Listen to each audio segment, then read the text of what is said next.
Some of the most interesting video games to me are the ones that are more toy than video game. I mean, what are video games but fancier, more complicated toys? You wouldn't even have Deltarune if it weren't for Gooey Louie. Since the dawn of video games, the medium has dipped its toes into being more toy-like, rather than being pieces of technology. I mean, for the first decade or so of their existence, video games really were just toys. You plugged them in, played one or two super simplistic games that were normally just a version of Pong. Of course, Atari and later Nintendo came in with revolutionary cartridge-based systems that changed the medium forever, but video games never truly lost that link to the toy industry. You had things like the Tiger handhelds, Tamagotchis, even some of the Toys to Life craze. They're all technically video games in one way or another, but really, you could just consider them toys. Does anybody remember the Zizzle handheld games? I never owned any, but my friend had the Spongebob and Toy Story ones, and I'm still jealous to this day. But among all of these video game toy hybrids, there are none more famous, more infamous, than the plug-and-play systems. If it weren't for the plug-and-play, we wouldn't have gotten a controller with Kevin Jonas's face on it. For those of you unfamiliar, a plug-and-play console is exactly as it sounds. You plug it in and you play. You might be saying to yourself, well, that's just a normal game console then. Well, first of all, who said you could interrupt me? And secondly, the whole purpose of the plug-and-play is that that's all you need to play. No additional controllers, no game discs or cartridges, no internet, nothing. Slap some AA's in, plug in your yellow and white AV cables, no red because that's too much to ask for, I guess, and you're on your way to some gaming. You can argue that this all started with those Pong consoles I mentioned earlier, but the earliest instance of a more traditional plug-and-play console was the TV Boy in 1992. Which was just a bootleg console with a zillion Atari games. We've really been doing that 1001 shtick for over 3 decades now, huh? Time is a flat circle. Many point to the Activision 10-in-1 by Toymax for the first official plug-and-play system. It was a simple controller with about 10 Atari games built in. Toymax was later acquired by the toy company Jakks Pacific, who must have contracted the plug-and-play symbiote in the merger, because Jakks went absolutely wild after this. If you've owned or even seen a plug-and-play from the 2000s, I guarantee you it was made by Jakks Pacific. They started off light with some classic arcade and Atari game compilations, which were pretty neat. I mean, sure, you had the Namco and Atari compilations on the consoles, but these had the actual controllers these games were played with. Have you ever tried to play an arcade game with an analog stick? Oh, this isn't because of the stick. I just got really pissed playing Mappy. But those weren't the consoles Jakks was known for. These were the consoles Jakks were known for. Licensed kids games were already in their prime around the early 2000s, so you bet your ass the toy company was dipping their toes into the genre. It started off pretty general with your SpongeBobs, your Spider-Mans, Disney, Batman, Star Wars. But then it got a little more wacky with Mortal Kombat, Blue's Clues, Shrek, Fantastic Four, Scooby-Doo, Bob the Builder, Wall-E, Hannah Montana, more SpongeBob, Avatar, Howie Mandel, Phineas and Ferb, goddamn Dragon Ball Z. Okay, wait, that last one's kinda cool. If there was a popular show or movie, Jakks got their mitts on it. One of the most iconic things about these consoles, though, was the controller-console hybrid itself. They tended to get pretty wacky with the designs, basing the controller off the property entirely. Instead of playing SpongeBob games on a regular controller, you're playing SpongeBob games on SpongeBob. This is definitely another reason these felt more toy-like. Sometimes the joystick is just straight up an entire character. I'm not sure if I'm a fan of that though. Whenever I played the Avatar plug-and-play, it just felt like I was strangling the poor kid. On paper, the plug-and-play is a great idea. No more worrying about what console your child has or if they already have the game. Just buy them the plug-and-play with the character they like the most and bam, easy $20 birthday gift. These were inexpensive, cool to look at, and had multiple games, so what's the catch? They're a plug and play, that's the catch. A lot of the time, the games were either clones of pre-existing games, had very minimal replay value, or were just bad. I don't know what you were expecting from the Camp Rock video game console, but you probably got exactly what you paid for. Actually, that one's not horrible, but we'll get to that. But you have to remember that a lot of these came out in the early 2000s. You can't expect perfect quality.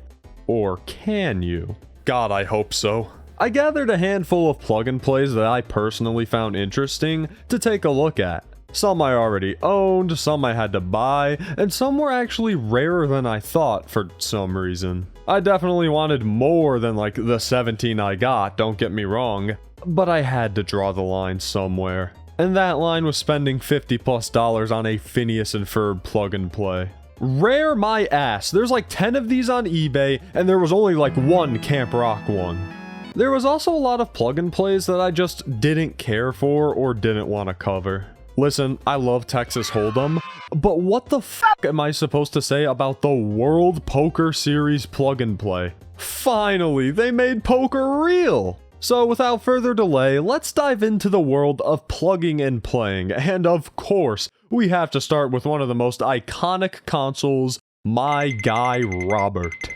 Released in 2003, SpongeBob SquarePants was one of Jack's first plug and plays. Can you tell? There were quite a few SpongeBob plug and plays out there. The Fry Cook games, Jellyfish Dodge, Bikini Bottom 500, the Dilly Dabbler. Oh, to dilly dabble with SpongeBob. But just so half the list isn't only SpongeBob, I just went with the most iconic one, which was probably the worst choice. But what wasn't the worst choice was the design of this thing. I mean, come on, making SpongeBob's nose the joystick? That is genius, if only the quality was that good. Look at this title screen, I feel like it's sentient. There's 5 games in total here. SpongeBob's Bubble Pop, Sandy's Surf Adventure, Invasion of the Hooks, Patrick and the Maze, and the Super Chum Bucket. Each game comes with a little backstory, a quick set of instructions, and you're thrown right into it. It's a combination of high-score arcade-style games and linear arcade-style games. SpongeBob's Bubble Pop and Invasion of the Hooks are alright. Bubble Pop is literally just Breakout but with power-ups, not much to say here. Invasion of the Hooks, however, is this Space Invaders style game where you throw patties at hooks to stop fishermen from taking your friends. Space Invaders might not be the best comparison, but it's all I've got. It's a fine enough high score based game. You do eventually get Krabs and Gary as well, but I never got that far. Skill issue, I suppose. Guess I need to drink some gamer subs using code ToadBup for 10% off. Then I'll have the energy to save Squidward. But unfortunately, I have not drank one recently, so he is no longer with us. The Sandy game just plain sucks. It's a side-scrolling shooter, which I'm already not a big fan of, but on top of that, it's a bad side-scrolling shooter. If you get hit, it's back to the start of the level, the controls are a little slippery, and overall, it's just boring. I like the color palette on the background, but that goes for the other games as well, so it's not really an exclusive compliment. Lastly, there's the Maze and the Bucket. Patrick and the Maze is actually kinda cool. A top-down puzzle adventure romp where you have to play mini-games and solve puzzles as Patrick. This would have been my favorite as a kid since it's actually, well, a game. And Super Chum Bucket is just souped-up Donkey Kong. Fantastic. Overall, the SpongeBob plug and play is just fine. I could see some value in this for kids though, especially getting to play with the fun controller. The games, with exception of Sandy, are simple and entertaining, its color palette and sprites pop out and are fun to look at, and you get to play with a little Bob. I consider this a solid plug and play.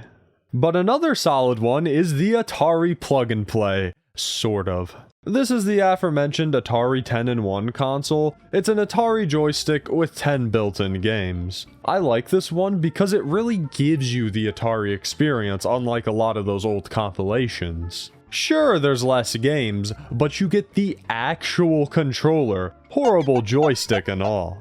You've got Adventure, Asteroids, Breakout, Centipede, Circus, Gravatar, Missile Command, Pong, Volleyball, and Yar's Revenge. All classic Atari games, but all I needed was Circus and you had me hooked. There's not much to say here. They're Atari games. The most value that can be had here is from people who grew up with the Atari getting to re-experience these old games in a good way.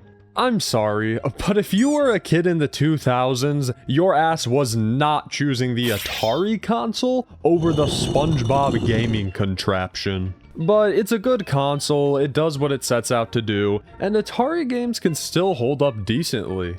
Except Pong with the joystick, that's still terrible. The Namco plug and play is up next. There were a ton of these things, including one that I've still seen on store shelves in the past few years, but this is the most bare bones down-to-earth Namco plug and play that there is. Now, why did I buy the one that's technically the worst? Because I got it from a garage sale for 50 cents a year ago, so that's what we're covering. Fun fact, this plug and play was broken right up until I got my footage. I was gonna make a silly little joke being like, oh no, it's broken, I can't play it. But God laughed in my face. You've got 5 classic Namco titles, Pac-Man, Dig Dug, Galaxian, Rally X, and Bosconian? Pac-Man and Dig Dug are obvious picks, but Galaxian, Bosconian, and Rally X? Okay, Rally X is one of my favorite arcade games of all time, but Galaxian and Bosconian? No Galaga, Xevious, Miss Pac-Man, Mappy? Strange choices for the first Namco plug and play, but I guess it could have been worse. Galaxian is just a weird version of Galaga, and Bosconian makes me hallucinate, but otherwise, this is a fine lineup. The best part of this console is the console itself. I love the arcade stick and button. It really feels like you're playing on a mini arcade cabinet. Future Namco plug and plays do it way better, but this is a solid enough little console. It just needed a little bit more. This, on the other hand, didn't. Power Rangers SPD, Escape of the 5 Fugitives. This one actually had 2 variants, a controller and a joystick. The joystick is obviously the superior one. You get to Lord of the Flies the Red Ranger. I'll keep it real, I know nothing about Power Rangers. In fact, I hated them as a kid. I think I just found my classmates saying "Go Go Power Rangers" so annoying that by proxy, I never touched the show. I do like that one video though where that one guy goes, "You're just boring." You're just boring! You're just boring! In this game, you get to choose from the 5 Rangers, each of which needs to stop a different villain from a nefarious deed. It's a side-scrolling beat-em-up, beat up enemies. I barely played this one. I only bought it because I found it at my local game store, and it was essentially just a cheap little bonus to the collection of consoles that I already had. I do think the fact that it's a beat-em-up is pretty cool. I mean, I love beat-em-ups. The graphics are fine, it's just very much not for me. Hydrax is a dumb idiot. Power Rangers fans, please feel free to kill me in the comment section. At the same time I bought the Power Rangers one, I also got this one. Scooby-Doo and the Mystery of the Castle. I love this controller so much. The stick is a ghost and Scooby is holding on for dear life. Your dog's about to fucking fly out of your van, Fred. Be a little more concerned. Anyways, this might actually be the best one so far.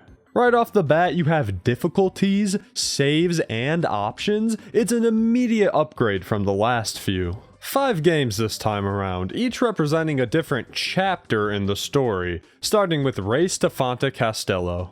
Fred absolutely floors it in the Mystery Machine as you avoid objects on the road and try to survive. Then there's the River of Frights. Hop away on logs while Scooby throws live birds at you. Searching the castle, you play as Shaggy and Scooby making their way through the castle. Pick up items, hide from enemies to get around them, pretty simple. The Mysterious Doors. You need to get from point A to point B using these color-coded doors that lead to one another. Key, enemies, and other obstacles are in your way. Probably my favorite game of the bunch. Lastly is the Dungeon Fonte Castello, where you navigate the dungeons of Fonte Castello. These games not only are actually kind of fun, but they last a while too. Multiple levels on each, all connected by the same story with charming graphics. Dare I say it, this feels like a video game. No way! Well, we can't have that now, can we? Super Silly Makeover is here to save us from having fun. One of the first fully original plug-and-plays not based on a property. I actually got this one complete in box, pretty cool. It's just a shame I can't close it back up. I may have quite literally opened Pandora's box. The whole premise of this one is that you need to give your character a super silly makeover, corresponding with the word that the announcer uses. Sometimes they need to be silly, sometimes they need to be sad, sometimes the game console just doesn't function at all. After you finish your face, it's judged, and that's about it. It's literally just this one game mode over and over again. I can't see a single reason that this would be similarly priced to something like the Namco or Scooby-Doo ones. This might be the worst one so far. Well, I mean, it did have closable eyelids and a mirror on it, so that brings it back a little for me. Next up, we've got Avatar: The Last Airbender Book 1 Challenges. Unfortunately, this only covers Season 1, so my goat Toph is nowhere to be found.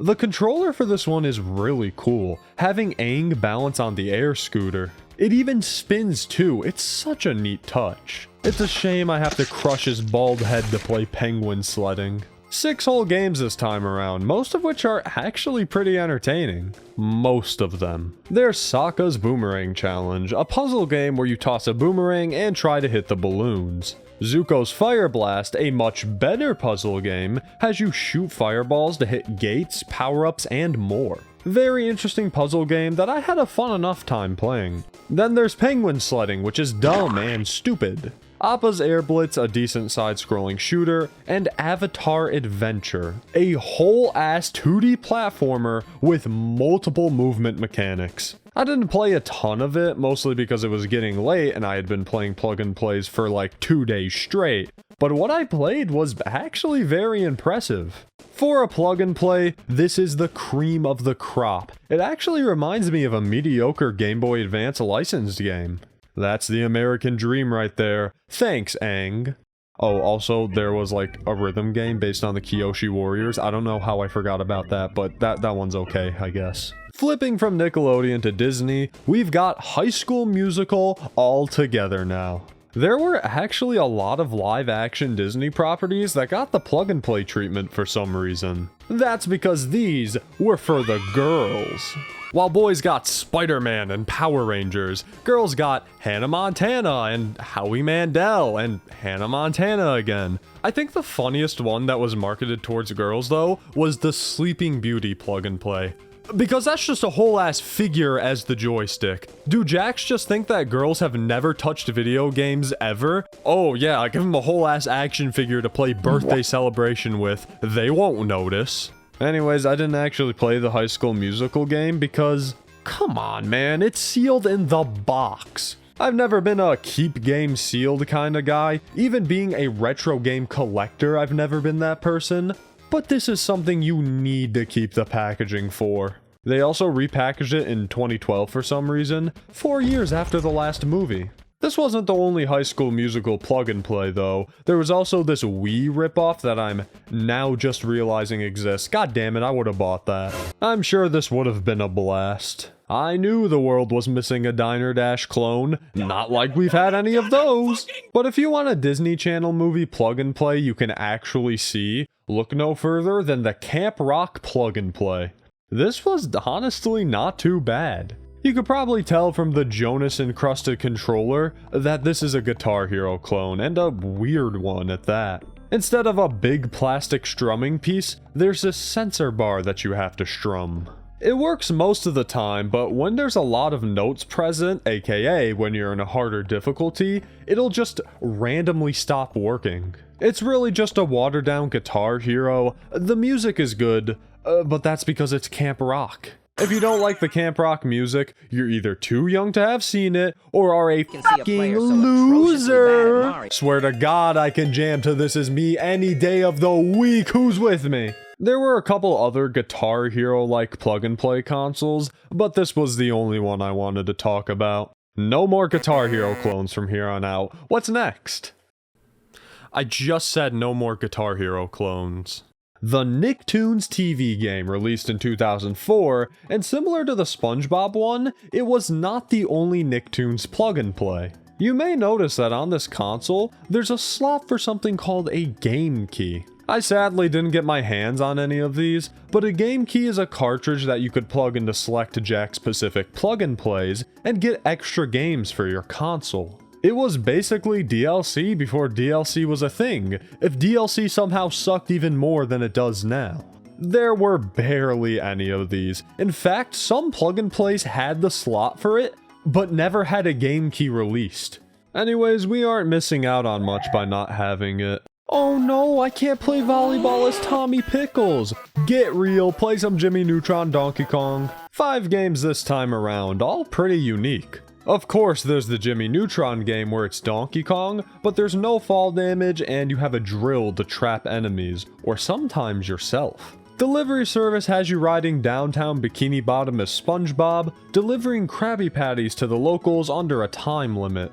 Then there's this strange top-down Fairly Odd Parents game, where you have to collect stars and navigate a small maze with enemies. I do love this one though, because it's based on the Channel Chaser special. Such a neat idea for a game like this. The Rocket Power game has you skating down a hill. Never cared for the show, and I don't care about this game. It's okay. And lastly is Cash Dash, a fun short party game you can actually play with other people. The whole thing is you have 3 properties you need to reach on a map, you roll the dice to make your way to said properties, earn cash, and then get back to the start before the others. It ranks based on your amount of money and time it took you to get back. It's nothing groundbreaking, but for a plug and play, very cool. My standards are in hell.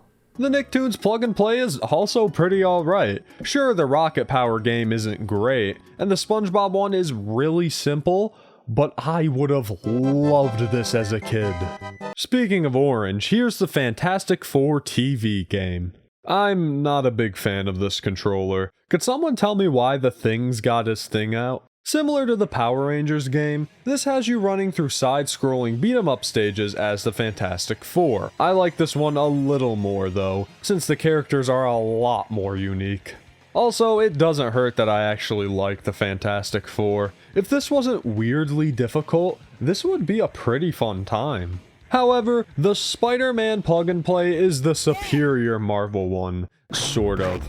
Okay, if the last one looked like the Thing was hangin' Wang, this whole thing is the Wang. That's just not sanitary. More of a variety of games here, with 5 whole games to choose from. Most of these are simple high-score based games like Spider Training, Venom's Vindication, or Vulture's Venture. But Streets of the City and Escape from the Sewers are a little more complex and a little more fun. Streets is a more traditional platformer, having you fight random goons and save the city from the head goons. I do like how Spider-Man moves and controls in this one, and it's a fun little time.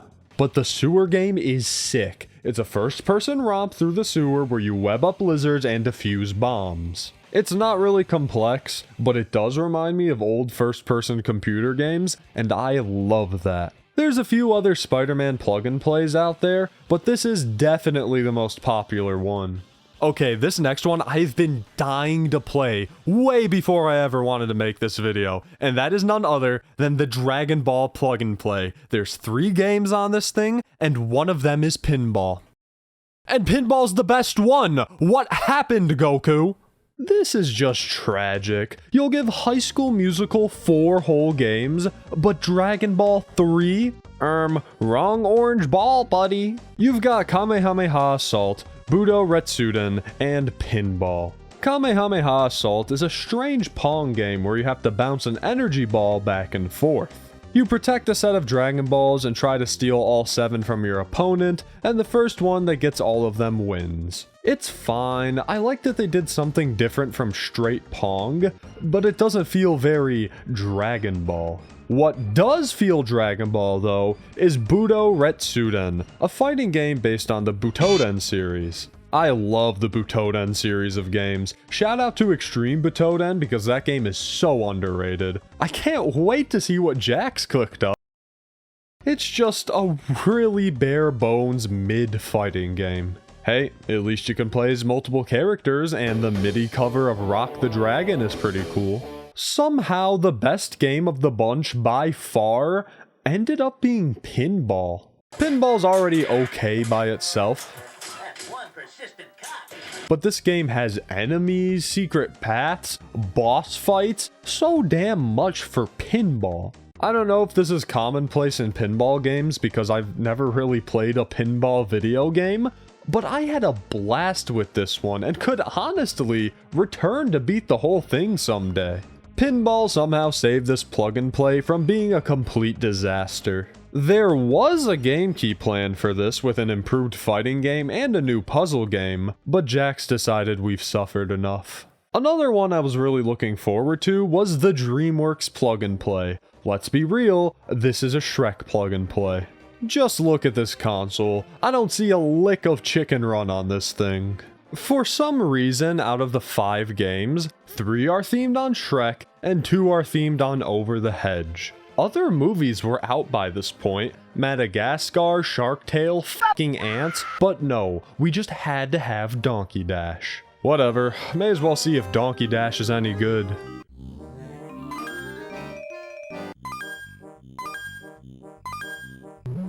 Hold on a second. Is this just the Rocket Power game? How depraved of ideas are you that you need to copy Rocket Power? And then there's Shrek Pinball and Golf, both of which are copied from Dragon Ball and the Nicktoons game key. You couldn't even bother to change the 7 holes in the pinball game? Those are supposed to be for the Dragon Balls. I don't quite remember Puss in Boots using the 7 Dragon Balls to summon fucking Purunga. Dash for Trash is just channel chasers, and lastly, there's a generic puzzle game. Why are they animated like that? I don't feel safe. This is by far the worst one, simply because they just copy and pasted like everything they could have.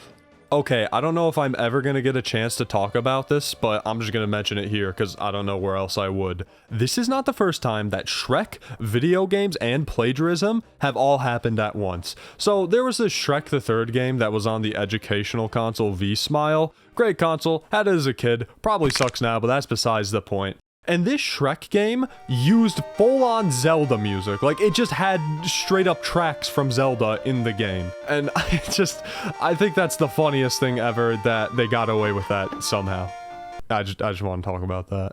But there's another plug-and-play that was bigger than Shrek. Hell, big enough to rival the Spongebob and Spider-Man ones. And that's none other than the Star Wars plug-and-play, specifically the Revenge of the Sith one. Just like SpongeBob and Spider-Man, there's like 50 different Star Wars plug-and-plays. So many unique and cool ones too, like the motion-controlled rail shooter, the motion-controlled lightsaber, the motion-controlled blaster. Most of these were motion-controlled. I mean, have you seen a Star Wars movie? They move all the time in those, it's perfect for motion controls. But the Revenge of the Sith console is the one I saw the most people own. I have the Darth Vader variant, which looks sick, but there was also a Yoda one, R2-D2, and General Grievous, which looks twice as sick.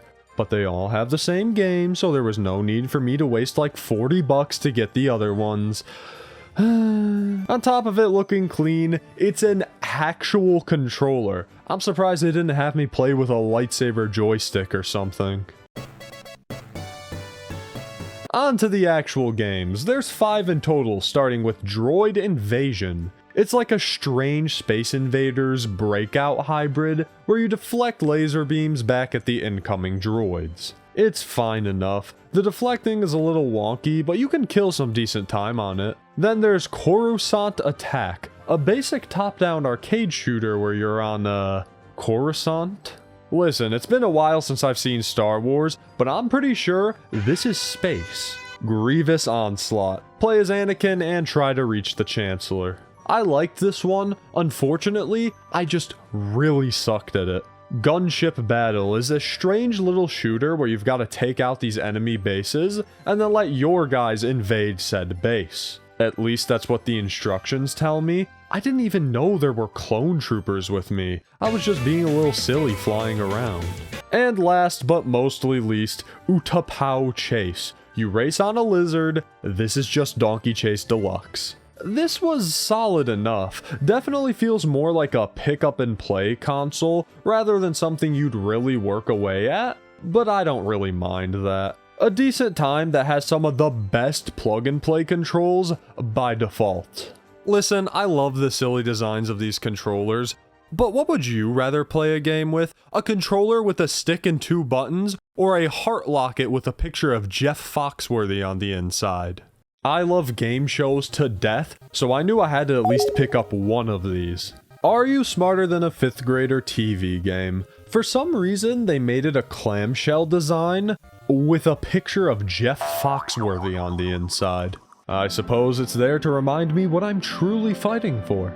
It's pretty much just the game show where you've got to answer questions in different subjects and grades. I tried making my name Einstein to get an upper hand, but the game just didn't register it. I think they're calling me out for being dishonest.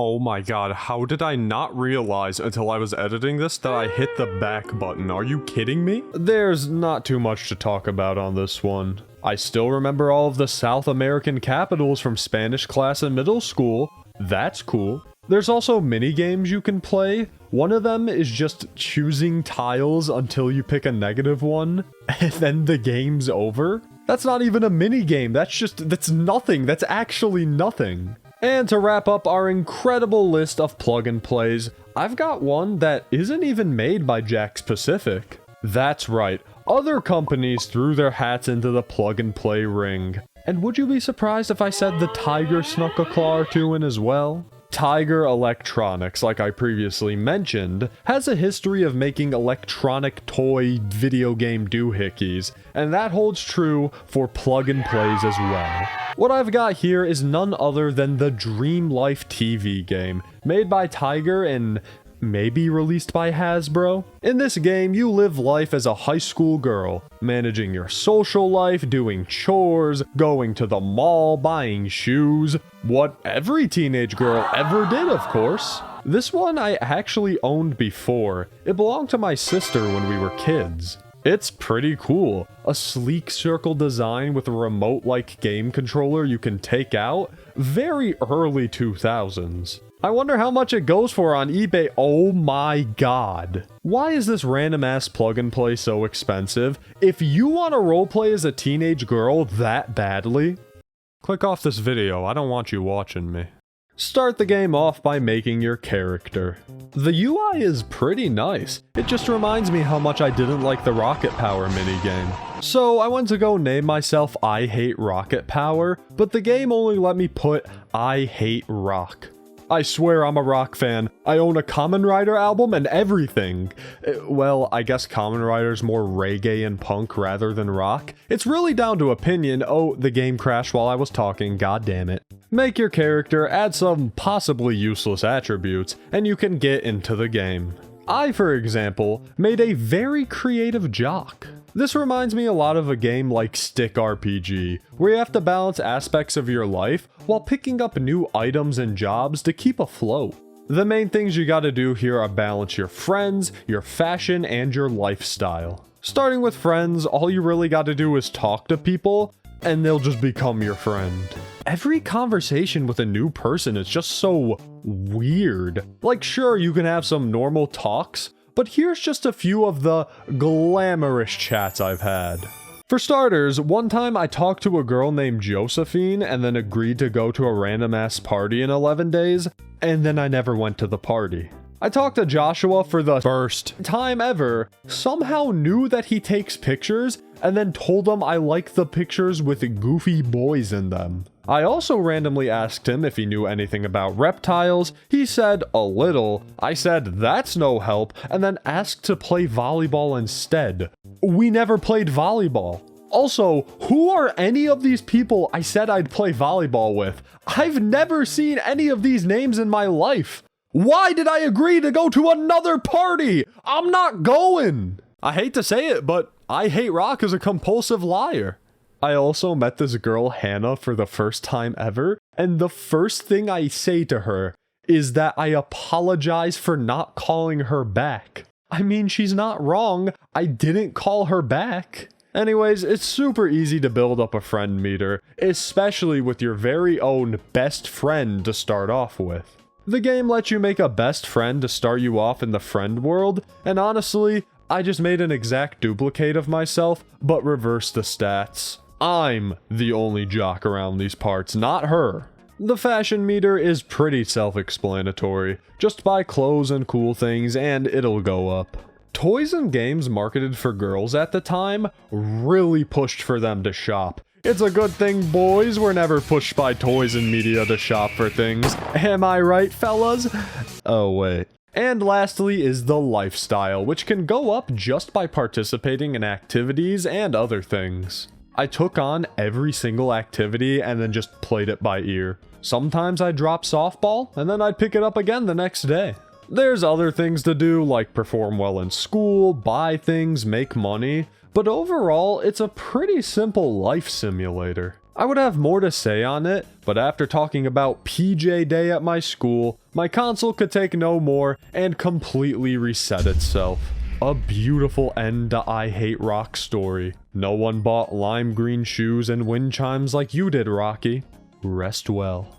And that wraps up my plug and play journey. There was a few other ones out there that I wanted to talk about, like that one Phineas and Ferb one. There was a bunch of other Spongebob and Star Wars ones I kind of wanted to take a look at. There was this really weird whack-a-mole one that I wanted to look at, but I could only buy so many of them. It really just goes to show how big of a thing this was in gaming at the time.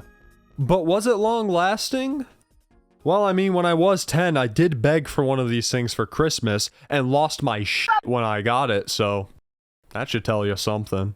After the initial boom the plug-and-play market had in the 2000s, the licensed craze died down and kinda took form in other ways. One company that continued to do plug-and-plays was called At Games. They hit it big time with their plug-and-plays based on pre-existing consoles. Atari, Intellivision, ColecoVision, and the big one, Sega Genesis. I wanted this damn Genesis so bad, it had Sonic and Sonic 2? Needless to say that when I got it for Christmas in like 2015, it was the happiest day of my life. Imagine if I got the ColecoVision instead. I wonder how I would have reacted.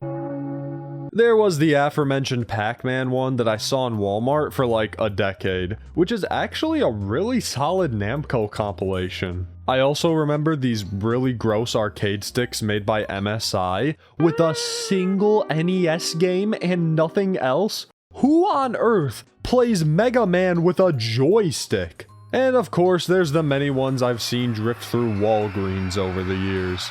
My Arcade, Retroplay, these HDMI arcade sticks. I feel like people don't realize just how many of these things still exist. Pretty much every plug and play these days, though, is either a classic arcade game or just garbage dookie pixel slop 1,000,001 gizmos. You could also consider all of these ones on Amazon plug and plays, but these are mostly just emulators slapped into a fake PS5 shell. That doesn't count. I do miss the charm and whimsy of the old licensed plug and plays, but I also get why they just don't work anymore.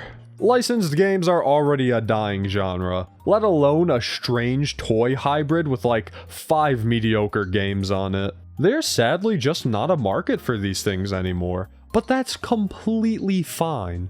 I feel like people hold on to these nostalgic parts of gaming too much without thinking about if said nostalgic parts of gaming have a reason to exist anymore. Cheat code books, memory cards, gaming magazines, demo discs, plug and plays, just like all of those, were a part of gaming that can be looked back on fondly, but it should stay looked back on. Oh, I completely forgot that I bought another plug and play and I don't feel like putting it into the script. So very quickly, let me introduce the Angry Birds TV game. Official, by the way. Hey, this is the actual console? Okay, some interesting design choices. Oh, no way, we got 2 audio cords this time.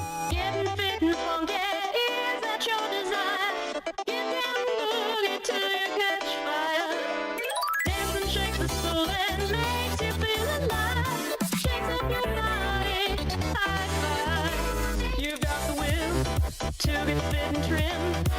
Now shake a leg and you will get slim.